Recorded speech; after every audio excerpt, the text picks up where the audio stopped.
6 months తర్వాత ఈరోజు ఎండ వచ్చింది ఇక్కడ కెనడాలోనే. మేము ఉన్న ప్లేస్లో పక్కన పార్క్ ఉంది ఇంటి దగ్గర. అక్కడికి వచ్చాము. చూడండి ఆర్య, సే హాయ్. పార్క్ మధ్యలో ఉన్న చిన్న రివర్ లాంటిది ఇది. ఎంటర్ అవుతున్నాము. ఆర్య వెళ్తుంది లోపలికి.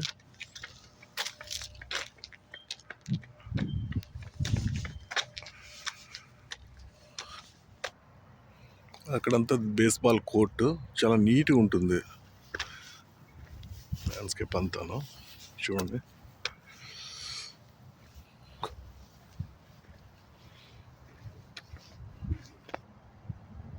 అలా ముందుకు వెళ్ళిపోతుంది ఆర్య ఆడుకోవడానికి.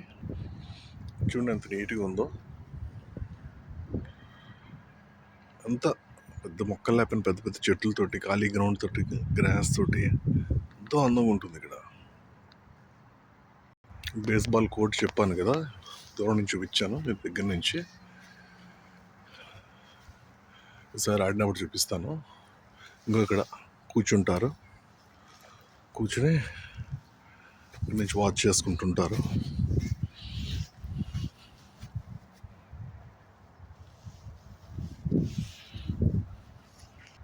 పార్క్ మధ్యలో ఒక షెల్టర్ లాంటిది, వచ్చిన వాళ్ళు ఎవరైనా కూర్చుని సరదాగా భోజనం చేయడానికి లేకపోతే సరదా కూర్చోడానికి అలా అరేంజ్ చేస్తుంది ఇది. స్నో అంతా కరిగిపోయి వచ్చిన వాటర్ ఇది, ఇంకా పోలేదు. సో పార్క్లో ఇలా పిల్లల కోసం బోర్డ్స్ పెట్టి వాళ్ళు వేసిన ఆర్ట్స్, చిన్నపిల్లలు, లోకల్ పిల్లలు, స్కూల్ పిల్లలు వేసిన ఆర్ట్స్ కానీ అవి కానీ ఎడ్యుకేట్ చేయడం కోసం, పిల్లల కోసం ఇలాగా పార్క్లో పెట్టేసి ఉండిస్తారు. ఈ పక్కన ఇదంతా వాటర్ గేమ్స్ అన్నమాట. ఇదంతా ఫ్రీయే, జస్ట్ ఆన్ చేసుకుని పిల్లలందరూ ఎవరన్నా వచ్చేసి, ఓపెన్ పార్క్ ఇది, వాటర్ గేమ్స్ ఇది. సమ్మర్లో బాగా వస్తారు పిల్లలు ఇక్కడికి.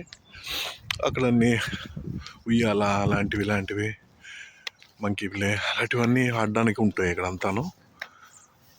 బాగుంటుంది. మోస్ట్లీ ఏంటంటే ఖాళీ గ్రౌండ్ ఉంటుంది, స్పేషియస్గా. ఇంకా మిడిల్ ఆఫ్ ద సమ్మర్ ఇక్కడ కార్నివల్స్ అవుతాయి, చాలా నీట్గా ఉంటుంది. లాస్ట్ టైం ఇక్కడ అంతా మీకు చూపించినప్పుడు, లాస్ట్ వీడియోలో ఇదంతా స్నో ఉంది. ఇంకా అక్కడ పిల్లలు కూడా ఆడుకుంటున్నారు. అక్కడ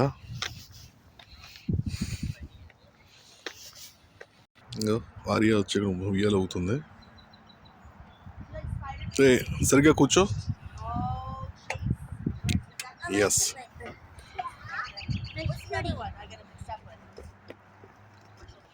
వింటర్ తర్వాత ఇప్పుడిప్పుడే చిగురిస్తున్నాయి చెట్లు అన్నీ. ఇంకో చిన్న చిన్న ఫ్లవర్స్ లాగా వచ్చాయి. ఇంకొక 1 monthలో మొత్తం అన్ని ఇప్పుడు ఎండిపోయినవన్నీ కూడా గ్రీనిష్గా తయారైపోతాయి. మొత్తం అన్ని ఎండిపోయి చూడండి, ఆకులు మొత్తం రాలిపోయి వింటర్ వల్ల మొత్తం అంతా గ్రీనిష్ అయిపోతుంది.